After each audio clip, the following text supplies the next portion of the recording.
இந்த வீடியோல நம்ம VMS TMT IPO ஓட டீடைல் அனாலிசிஸ் பார்க்க போறோம். At the time of this video GMP பாத்தீங்கன்னா 16%ல இருக்கு. ஸோ டுடே பாத்தீங்கன்னா IPO ஓட செகண்ட் டே சப்ஸ்கிரிப்ஷன் ரீட்டைல்ல 18 மடங்கு ஆகியிருக்கு. VMS 2013ல இன்கார்பரேட் பண்ணியிருக்காங்க. அகமதாபாத் ரீஜியன் பேஸ் பண்ண கம்பெனி. இந்த கம்பெனி சர்வ் பண்றது ஸ்டீல் இண்டஸ்ட்ரியில. ஸோ இவங்க மெயினா மேனுஃபேக்சர் பண்றது பாத்தீங்கன்னா டிஎம்டி பார்ஸ். ஸோ இவங்களோட மெயின் கோர் ப்ராடக்ட் வந்து டிஎம்டி பார்ஸ் தான். ஸோ அது கூட சேர்த்து சில allied products like பில்லட்ஸ், binding wire, scrap இந்த மாதிரி கம்பிக்கு தேவையான அதர் பை ப்ராடக்ட்ஸையும் இவங்க சேல் பண்றது மூலமா இந்த கம்பெனி வந்து ரெவன்யூ ஜென்ரேட் பண்ணிட்டு வராங்க. இந்த கம்பெனியோட மார்க்கெட் கேபிட்டல் சைஸ் பாத்தீங்கன்னா 491 கோடி. ஸோ இவங்களோட இந்த டிஎம்டி பார்ஸ் எல்லாமே இவங்க காமதேனுன்ற பிராண்ட் நேம் கீழே வந்து குஜராத் ரீஜியன்ல வந்து சேல் பண்றாங்க. ஸோ இதுக்காக பாத்தீங்கன்னா 2022ல இந்த காமதேனு லிமிடெடோட ரீட்டைல் லைசன்ஸ் அக்ரிமெண்ட் வந்து போட்டுக்கிட்டாங்க. ஸோ இந்த காமதேனு லிமிடெட் பாத்தீங்கன்னா ஆல்ரெடி லிஸ்டட் கம்பெனி. ஸோ இவங்களோட பிராண்டை யூஸ் பண்ணி விஎம்எஸ் சேல் பண்றதுனால ராயல்டி ஃபீஸா மந்த்லி பாத்தீங்கன்னா மினிமம் 10 லேக் பிளஸ் டாக்ஸஸ் வர இந்த விஎம்எஸ் வந்து பே பண்ற மாதிரி இருக்கும். ஸோ இந்த லைசன்ஸ் வேலிடிட்டி பாத்தீங்கன்னா 5 இயர்ஸ் இருக்கு. ஸோ குஜராத் ரீஜியன்ல இவங்களோட ப்ராடக்ட்டை சேல் பண்றதுக்கு இவங்க மெயினா பாத்தீங்கன்னா இந்த காம்தேனு லிமிடெட் கம்பெனியை வந்து டிபெண்ட் பண்ணி இருக்காங்க. ஸோ இந்த காமதேனு பாத்தீங்கன்னா ப்ரீ ஐபிஓ இன்வெஸ்ட்மெண்ட்டா விஎம்எஸ்ல 1.52% வரை இன்வெஸ்ட் பண்ணியிருக்காங்க. அண்ட் கஸ்டமர் பாத்தீங்கன்னா ரீட்டைல் அண்ட் இன்ஸ்டிடியூஷனல் பையர்ஸ்க்கு வந்து இவங்களோட ப்ராடக்ட்டை வந்து சேல் பண்றாங்க. எம்ப்ளாயி கவுண்ட்டை பொறுத்தவரை 230 பெர்மனன்ட் எம்ப்ளாயிஸ் வந்து இந்த விஎம்எஸ்ல இருக்காங்க. அண்ட் ப்ரொமோட்டர் பத்தி சொல்லணும்னா இந்த கம்பெனியோட ஒன் ஆஃப் த ப்ரொமோட்டர் பாத்தீங்கன்னா குஜராத் ரீஜியன்ல பொலிட்டிஷியனா இருக்காங்க. ஸோ ப்ராடக்ட் வைஸ் ரெவன்யூ பார்த்தீங்கன்னா இந்த கரண்ட் இயர்ல ரெவன்யூ 91% வந்து இந்த டிஎம்டி பார்ஸ் மூலமா தான் இந்த கம்பெனி ரெவன்யூ ஜென்ரேட் பண்றாங்க. இன் Q1 FY26ல பார்த்தீங்கன்னா அரௌண்ட் 96% வரை இந்த டிஎம்டி பார்ஸ் மூலமா கிடைக்குது. ஸோ ஒரு பேலன்ஸ் ஒரு மினிமல் போர்ஷன் தான் பார்த்தீங்கன்னா அதர் ப்ராடக்ட் சேல் பண்றது மூலமா ஜென்ரேட் பண்றாங்க. VMS ஓட Q1 ரெவன்யூ பார்த்தீங்கன்னா 99% வந்து குஜராத் ரீஜியன்ல இருந்து ஜென்ரேட் பண்றாங்க. சேம் குஜராத்ல இவங்களோட குரூப் கம்பெனி ஆதியா அல்ட்ரா ஸ்டீல். ஸோ இந்த கம்பெனியும் டிஎம்டி பார் பிசினஸ் வந்து குஜராத்ல பண்ணிட்டு இருக்காங்க. ஸோ இந்த ரெண்டு கம்பெனிக்கு உள்ள காம்படிஷன் அவாய்ட் பண்றதுக்காக 2024ல MOU வந்து சைன் பண்றாங்க.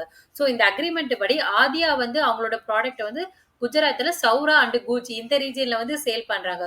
ஸோ இந்த ரீஜியனை தவிர்த்து விஎம்எஸ் பாத்தீங்கன்னா ரிமைனிங் இருக்கிற குஜராத் ரீஜியன்ல இவங்களோட ப்ராடக்ட்டை சேல் பண்ணலாங்கிறதா இந்த அக்ரிமெண்ட்.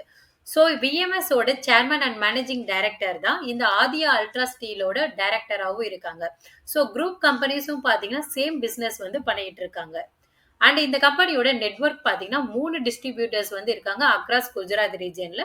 227 டீலர்ஸ் வந்து இருக்காங்க கரண்டா. ஸோ லாஜிஸ்டிக்ஸ்க்காக பாத்தீங்கன்னா தேர்ட் பார்ட்டி கஸ்டோட லாஜிஸ்டிக்ஸை வந்து இவங்க யூஸ் பண்ணிட்டு இருக்காங்க. ஸோ அபவுட் ஃபெசிலிட்டி பார்த்தீங்கன்னா டிஎம்டி பார்ஸோட install capacity 2 lakh metric ton per annum ஆயிருக்கு. ஸோ FY24ல இதோட யூட்டிலைசேஷன் 80%ல இருக்கு. பட் கரண்ட் இயர்ல பார்த்தீங்கன்னா 63%. ஸோ மேஜரா பார்த்தீங்கன்னா டிக்ளைன் தான் ஆயிருக்கு.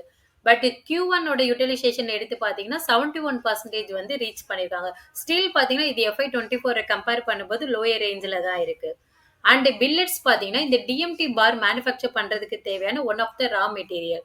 ஸோ இது பார்த்தீங்கன்னா 2024ல அதாவது செப்டம்பர் மந்த் இந்த பில்லட்ஸ் ஃபெசிலிட்டி வந்து பேக்வர்ட் இன்டெகிரேஷன் ப்ராஜெக்ட் வந்து பண்ணியிருக்காங்க. ஸோ இந்த ஃபெசிலிட்டினால பார்த்தீங்கன்னா இந்த ரா மெட்டீரியல் இதுக்கு முன்னாடி சில தேர்ட் பார்ட்டி கஸ்டமர்ஸ் கிட்ட இருந்து சோர்ஸ் பண்ணாங்க. பட் 2024ல இந்த ஃபெசிலிட்டி ஸ்டார்ட் பண்ணதுல இருந்து இந்த ரா மெட்டீரியலை இவங்களே இன்ஹவுஸ்ல மேனுஃபேக்சர் பண்றாங்க. ஸோ இதோட யூட்டிலைசேஷன் பார்த்தீங்கன்னா கரண்ட் இயர்ல 46% இருக்கு. இந்த Q1 டேட்டா படி பார்த்தீங்கன்னா யூட்டிலைசேஷன் 87% இருக்கு. ஸோ இன்ஹவுஸ்ல ரா மெட்டீரியல் சோர்ஸ் பண்றதுனால இவங்களோட காஸ்ட்டும் பார்த்தீங்கன்னா சேவ் ஆகுது. ஸோ பிஎஸோட கம்பேர் பண்ணீங்கன்னா விஎம்எஸோட போஸ்ட் இஷ்யூ பிஇ பார்த்தீங்கன்னா 33Xல இருக்கு. அண்ட் காமதேனு பிராண்டு கீழே தான் இவங்களோட ப்ராடக்ட்டை சேல் பண்றாங்க. அவங்களோட பிஇ பார்த்தீங்கன்னா 13Xல இருக்கு. ஸோ அதர் பிஎஸோட கம்பேர் பண்ணும்போது பார்த்தீங்கன்னா இவங்களோட பிஇ ரேஞ்ச் பார்த்தீங்கன்னா ரொம்பவே அக்ரெசிவா இருக்கு. ஜிண்டால் ஸ்டீல் பார்த்தீங்கன்னா 27Xல இருக்கு. ஸோ இந்த மாதிரி ஸ்டீல் இண்டஸ்ட்ரியில காம்படிஷனும் ரொம்ப ஹெவியா இருக்கு. அண்ட் பிரைஸ் வேல்யூவேஷன் கம்பேர் பண்ணும்போது பார்த்தீங்கன்னா விஎம்எஸ் வந்து ரொம்பவே ஹையர் வேல்யூவேஷன்ல இருக்காங்க.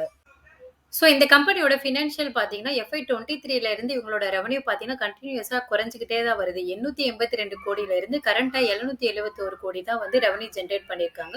இன் Q1ல 213 கோடி வரை ரெவென்யூ ஜெனரேட் பண்ணியிருக்காங்க. ஸோ ப்ராஃபிட் பார்த்தீங்கன்னா, 771 கோடி கரண்ட் இயர் ரெவென்யூல வெறும் 15 கோடி தான் வந்து ப்ராஃபிட். ஸோ இவங்களோட ப்ராஃபிட் மார்ஜின் பார்த்தீங்கன்னா, ரொம்பவே லோயரா இருக்கு. அதாவது 1% தான் வந்து இவங்களோட ப்ராஃபிட் வந்து இருக்கு. ஸோ எஃப்ஐ 23ல 0.48 ப்ராஃபிட் மார்ஜின்ல இருந்து எஃப்ஐ 24ல 1.5 தென் 1.9. ஸோ எஃப்ஐ 24ல தான் இவங்க வந்து லைட்டா வந்து இம்ப்ரூவ் ஆயிருக்கு. பிகாஸ் இவங்க வந்து 2024ல இவங்களோட பேக்வர்ட் இன்டெகிரேஷன் ஃபெசிலிட்டி வந்து ஸ்டார்ட் பண்ணி இவங்களோட இன்ஹவுஸ்ல ரா மெட்டீரியல் வந்து மேனுஃபேக்சர் பண்றாங்க. ஸோ இதனால தான் இவங்களோட பேட் மார்ஜின் பார்த்தீங்கன்னா எஃப்ஐ 24ல இருந்து ஸ்லைட்டா வந்து இம்ப்ரூவ் ஆகி இன் Q1ல பார்த்தீங்கன்னா 4% வந்து ப்ராஃபிட் மார்ஜின் வந்து ரீச் பண்ணியிருக்காங்க. இபிடா மார்ஜின் பார்த்தீங்கன்னா எஃப்ஐ 24ல இருந்து ரைஸ் ஆகி கரண்டா 9% வந்து இருக்கு இன் Q4ல. அண்ட் டெப்ட்ட பொறுத்தவரை ரொம்பவே அக்ரெசிவா இருக்கு.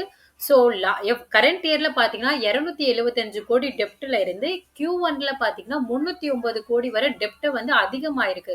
அதாவது டெப்ட் டு ஈக்விட்டி பார்த்தீங்கன்னா கரண்ட் இயர்ல 6 மடங்குல இருந்து Q1 எஃப்ஐ 26ல 15 மடங்குன்னு ரொம்பவே டெப்ட் வந்து அதிகமா இருக்கு இந்த கம்பெனில. ஸோ கஸ்டமர் கான்சென்ட்ரேஷன் பார்த்தீங்கன்னா டாப் 10 கஸ்டமர்ஸ் மூலமா 92% வந்து ரெவென்யூ ஜெனரேட் பண்றாங்க. டாப் 3 மூலமா 78%. ஸோ மேஜர் ரெவென்யூ பார்த்தீங்கன்னா டாப் 3 கஸ்டமர்ஸ்ட்ட இருந்து ஜெனரேட் பண்றாங்க. ஸோ மெட்டீரியல் சப்ளையர் பார்த்தீங்கன்னா டாப் 10 சப்ளையர்ஸ் மூலமா பார்த்தீங்கன்னா அரௌண்ட் 57% வரை Q1ல வந்து சோர்ஸ் பண்றாங்க. ஐபிஓ மூலமா 148 கோடி வந்து ரைஸ் பண்றாங்க. இது கம்ப்ளீட்டா ஃப்ரெஷ் இஷ்யூ. இந்த ஐபிஓ மூலமா வர ஃபண்ட் பார்த்தீங்கன்னா 115 கோடி இவங்களோட டெப்ட்ட வந்து ரீபேமெண்ட் பண்றதுக்காக யூஸ் பண்றாங்க. கரண்டா பார்த்தீங்கன்னா 309 கோடி வரை டெப்ட் இருக்கு. ஸோ இந்த ஐபிஓ சைஸ் பார்த்தீங்கன்னா மெயின் போர்டு இஷ்யூ பொறுத்தவரை ஒரு சின்ன சைஸ் ஐபிஓ ரீட்டைலுக்கு 50% வரை ரிசர்வ் பண்ணியிருக்காங்க. ஸோ ரீட்டைலுக்கு அதிகமாக ரிசர்வ் பண்ணிக்கிறதுனால லிஸ்டிங் டே அன்னைக்கு ரீட்டைல் சைடு அதிகமான செல்லிங் ப்ரெஷர் இருக்குன்னு எக்ஸ்பெக்ட் பண்ணலாம். அண்ட் இந்த டிஎம்டி பார் மேனுஃபேக்சர் பண்றதுக்கு பார்த்தீங்கன்னா எலக்ட்ரிசிட்டி பவர் வந்து அதிகமா தேவைப்படும். ஸோ இந்த கம்பெனிக்கு பார்த்தீங்கன்னா 22 மெகாவாட் அன்இன்டரப்டட் ஆப்ரேஷன் பண்றதுக்கு வந்து தேவைப்படுது.